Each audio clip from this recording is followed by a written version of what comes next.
미국이 예상대로 4연속 자이언트 스텝을 단행했습니다. 추가적인 금리 인상과 함께 물가를 잡기 위해서 상당 기간 고금리를 유지하겠다 이러면서 글로벌 금융시장에 충격을 주고 있는데요.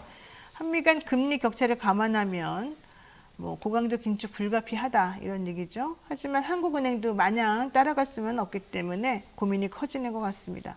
우선 미국이 기준금리 4%시대를 열었는데요. 15년 만에 최고 수준이라고 합니다. 이거 어떤 의미가 있을까요? 그렇습니다. 미국이 지난 3월까지만 해도 제로금리였습니다. 네. 제로금리였는데 지금 정확하게 8개월이 지났는데 네. 상단이 4%예요. 아. 1년에 4% 가까이 금리를 올렸다는 그러니까 겁니다. 그러기가 쉽지가 않은데. 그렇습니다. 이 미국의 기준금리 4% 시대는 2007년 이후 15년 만에 최고치인데 네.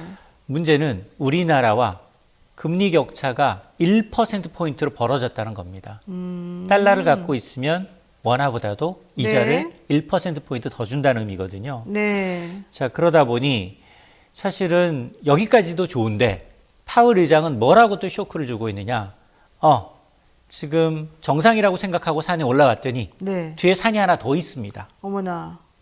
정상인 줄 알았더니 산이 더 있어요? 더 있어요. 우리가 잘못 봤다 이런 얘기군요. 그렇습니다. 8개월 동안 계속 금리를 올렸는데도 불구하고 40년 만에 최악의 인플레이션이 잡히지 않고 있다라는 네. 걸 인정한 셈이고요. 네. 또 하나는 뭐냐. 금리 정상에 도달해서도 네. 금리 인하는 꿈 깨. 그럼 라면서 더 유지되거나 더 높아질 수 있다는 뜻이에요? 계속 유지하겠다는 겁니다. 높은 거를? 예, 높은 거를 왜 유지하겠다고 얘기를 하고 있느냐? 한은이나 미국의 물가관리 목표치 중앙은행은 네. 2%예요. 근데 미국의 기준 물가는 지금 8%가 넘어요. 네. 그러니까 이게 2% 내외로 내려올 때까지는 꿈쩍 안 하겠다라는 겁니다. 네. 자, 그래서 그동안은 이제 금융시장에서는 피벗이라고 했어요. 네. 속도 전환. 피벗이라는 게 뭐냐면 농구 좋아하시는 분들은 아실 거예요. 한 발을 고정하고 농구공 잡고 드리블을 하다가 방향 전환하면서 바로 슛을 때려요. 그렇죠. 바로 때리는데 방향 전환을 하겠는데 슛은 안 때리겠다. 그런 거예요. 그러면 무슨 뜻입니까? 그러니까 한창 동안을 네. 저울질하겠다는 겁니다. 정말로 물가가 내려오는지. 페인팅 하겠다는 거네요. 그러니까 그렇습니다. 좀 본 다음에 하겠다 이런 뜻이네요. 왜냐하면 네. 지난 9월에 연준 위원들의 이제 이 금리 점도표라고 해서 연준 위원들 전부 다가 내년 금리 어떻게 될지를 점 찍어서 나타냈는데 그게 어떻게 나타났느냐. 올 연말에 가면 미국의 기준금리는 4.4. 내년은 최고 4.6이면 끝일 거야. 상단이 4.6이었어요. 근데 지금 2달도 안 지났는데 어떻게 바뀌었느냐? 네. 올 연말에 기준금리는 4.75. 내년은 5.5%도 갈 수 있습니다. 5.5요? 네. 4%가 상단이 아니라는 얘기예요. 그러네요. 자, 그런 메시지를 주니까 전 세계 금융시장이 화들짝 놀란 거예요. 단지 금융시장에서 기대했던 건 그래, 연준이 속도 조절할 거야. 속도 조절하게 되면 이제 금리 인하도 기대해 볼 수 있겠지. 내년에 좀 상반기는 아니더라도 하반기쯤 가면 금리 내리지 않겠느냐. 왜냐? 그동안 금리를 너무 가파르게 올랐기 때문에 경기 침체된 우려가 상당히 높거든요. 그럼에도 불구하고 연준은 경기 감안하지 않고 물가 잡기 위해서 내 할 일을 하겠다. 마위의 일을 외치다 보니 전 세계 금융시장이 지금 충격을 받고 있는 겁니다. 네. 근데 어쨌든 결과적으로 우리가 지금 좀 짜증이 나긴 하지만 계속해서 금리 올라갈 거라고는 알고 있었지 않습니까? 그래서 사실 처음 나왔을 때보다 충격이 좀 덜한 것도 있고 그냥 포기한 것도 좀 어느 정도 있는 것 같아요. 이런 말이 적절한가요? 포기했다는 게? 왜냐하면 네. 은행들이 보내는 대출 문자를 아직 못 받아서 그래요.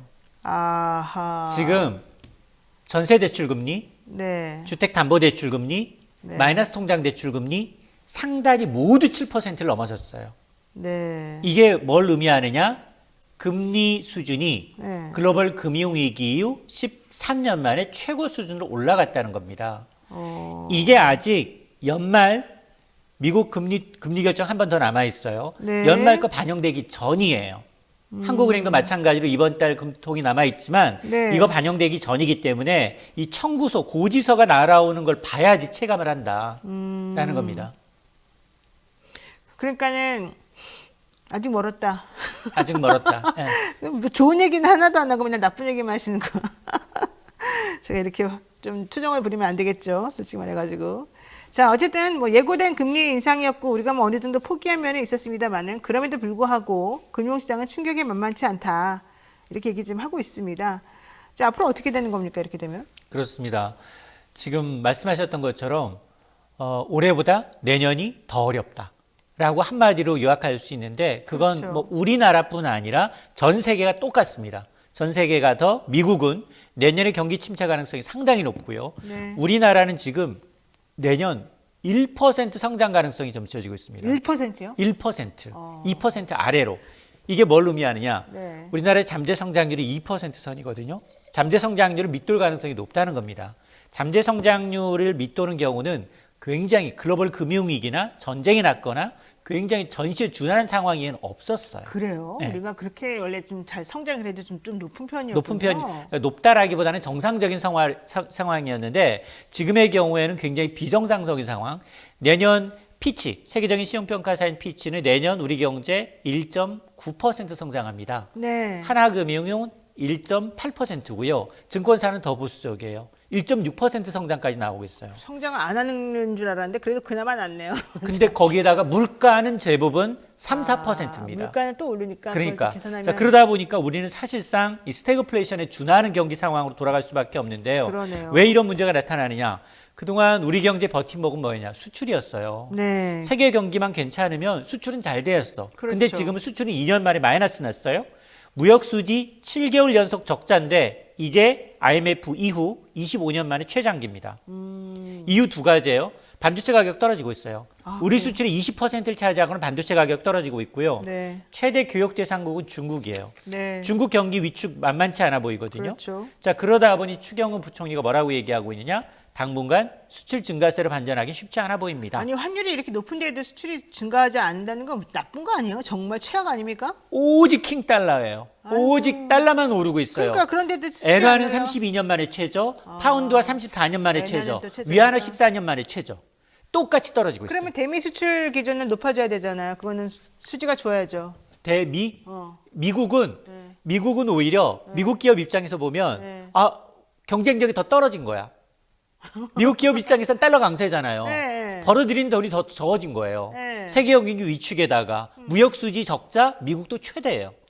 네. 부메랑에 대해서 돌아가고 있지만 그럼에도 불구하고 물가 잡는 게 급선무라는 겁니다. 그래요. 네. 자, 어쨌든 중요한 거 결과적으로 한미 간 기준금리가 1% 정도 이제 격차가 벌어졌는데 올해 한국은행 마지막 금통이 이제 있지 않겠습니까?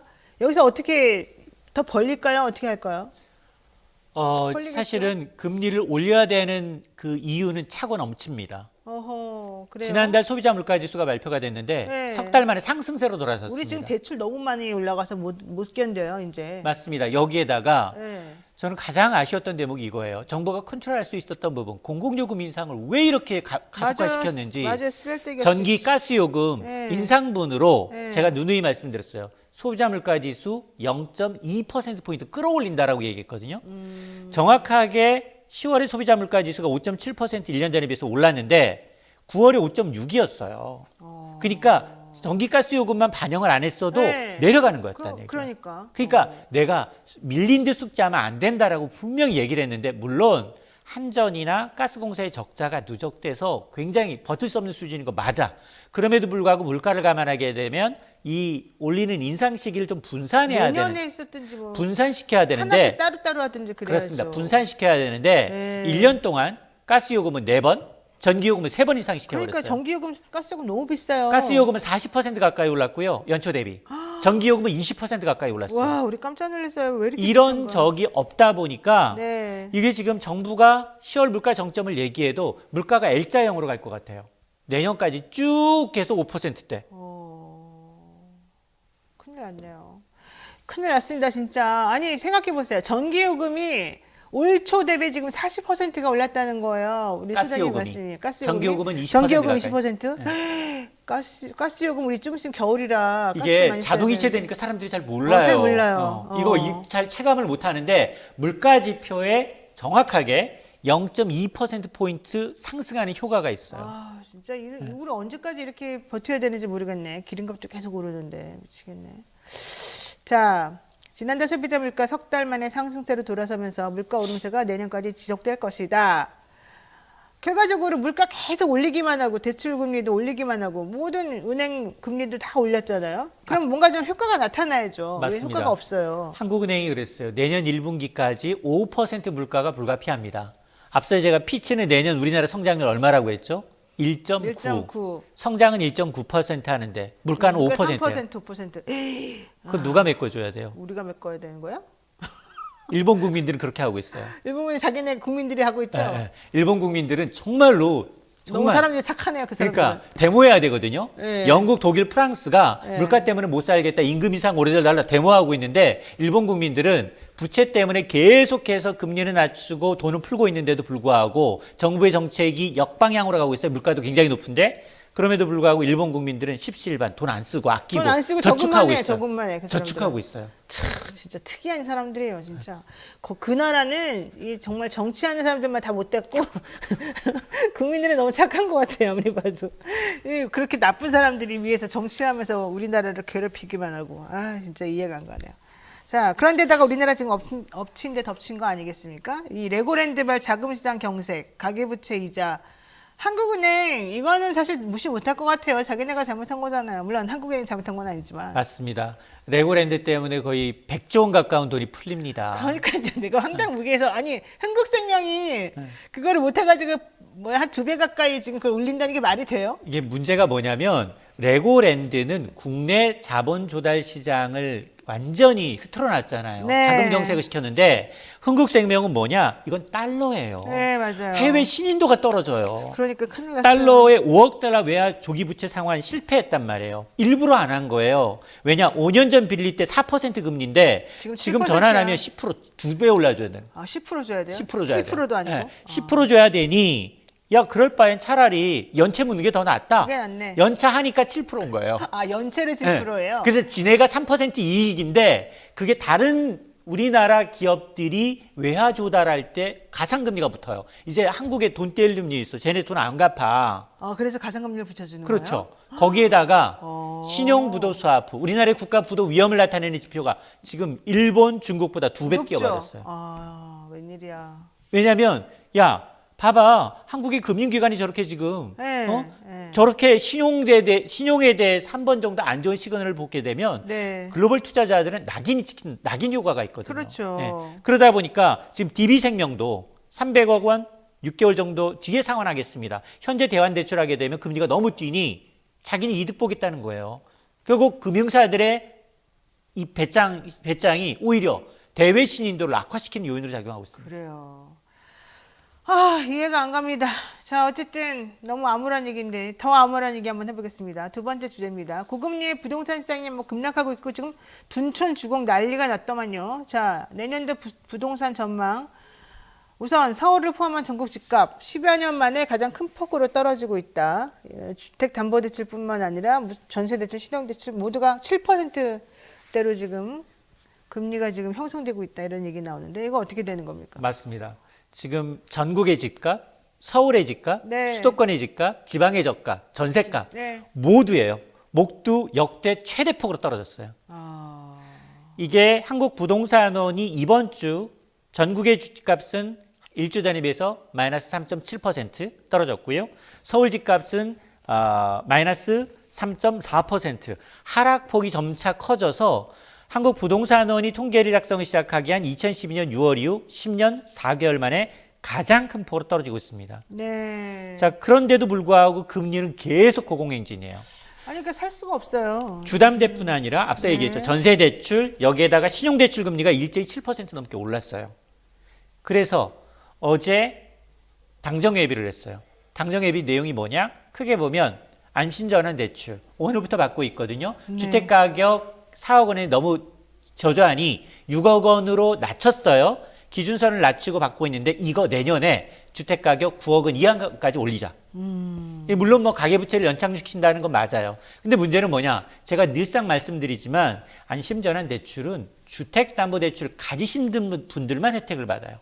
전세대출은 혜택이 없어요. 어머, 왜 갈아탈 수가 없어요. 돈 있는 사람들만 오히려 혜택이 있네요. 전세대출은 근저당이 설정돼 있지 않잖아요. 그러네요. 그래서 전세대출이 빠졌어요. 근데 전세대출은 7%인데 집 없는 사람들은 7% 이자 물고 있는데 집 가진 사람들은 9억까지도 3% 최장 30년까지 그건 너무 불공평한 거 아니에요? 불공평하죠. 네. 그래서 논란의 소지가 있고 또 하나는 또 뭐냐?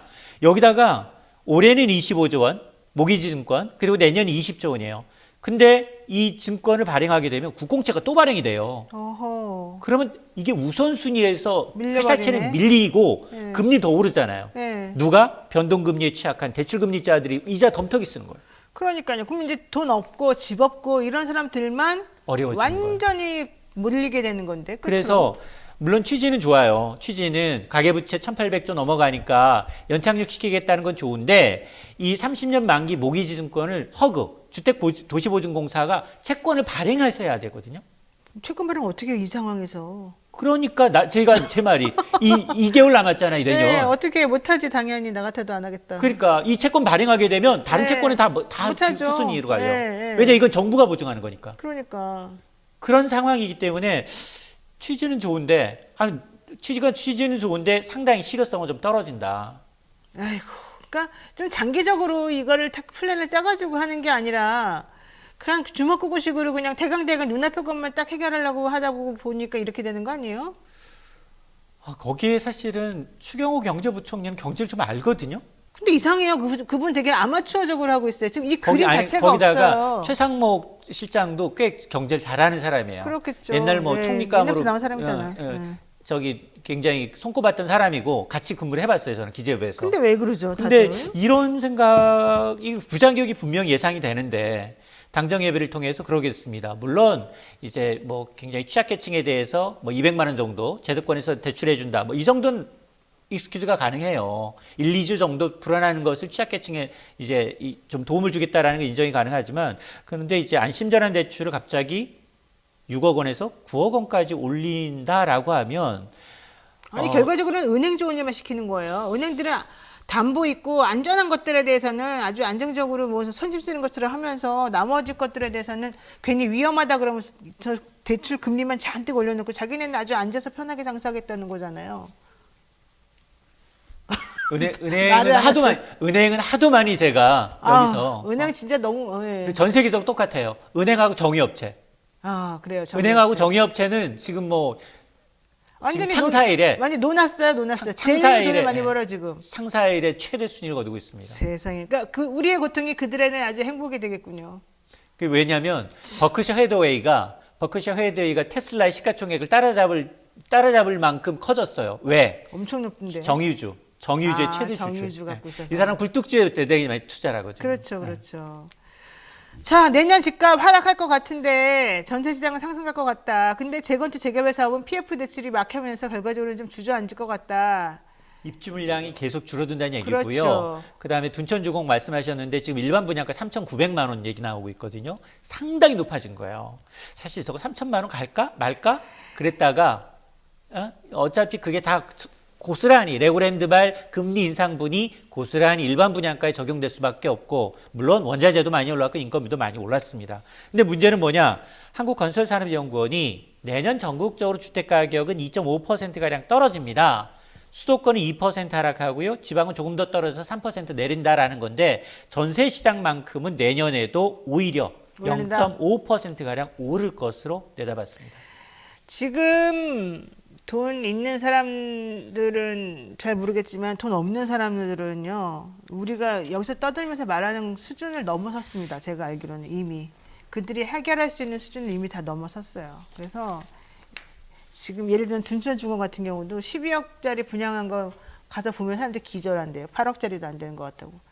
지금 난리가 났어요. 이거를 저는 이번에 정치하시거나 경제 담당하시는 분들이 어려운 사람들을 안 겪어봐서 사정을 잘 몰라가지고 전혀 이 감이 없으신 것 같아요. 그분들이 알아야 됩니다. 진짜 이 상황을. 얼마나 끔찍한 상황인지를. 알까요? 글쎄 저는 이제 비상경제 민생회의를 국민과의 대화를 통해서 전문가들의 대화를 통해서 해법을 모색하는 자리가 됐으면 대통령 업무보고가 아니라 맨날 말로만 멋있는 척하고 실제 내용을 몰라요. 그분들이. 좀 가난하게 살아봤어야지. 힘든 사람이 주변에 있어봐야지 뭐 내용이라도 알 거 아닙니까? 숫자 노름밖에 안 되는 거예요. 그분들 보기에는. 아유 답답합니다. 근데 진짜. 정권은 바뀌어도 사실은 공무원들은 안 바뀌는데 공무원들이 일을 잘 안 하는 것 같아요. 공무원들은 요즘 공무원들은요 나중에 어떻게 될지 몰라가지고 시키는 것만 딱 한대요. 일을 안 하는 것 같아요. 절대 오버하지 그러니까 지난 않는데. 정권에서 바꿨던 내용 그대로 표지만 바꾼 것 같은 느낌? 아휴 모르겠습니다. 지난 정권 거라도 그럼 제대로 하든가. 그것도 아니고 그것도 아니고. 네, 저희 또 오늘 또 화내면서 끝내게 됐네요. 죄송스럽습니다. 월요일은 맨날 이래요. 자, 저희 또 우리 지금까지 참 좋은 경제연구소 이인철 소장님과 말씀 여기까지 나누겠습니다. 고맙습니다, 선생님. 고맙습니다.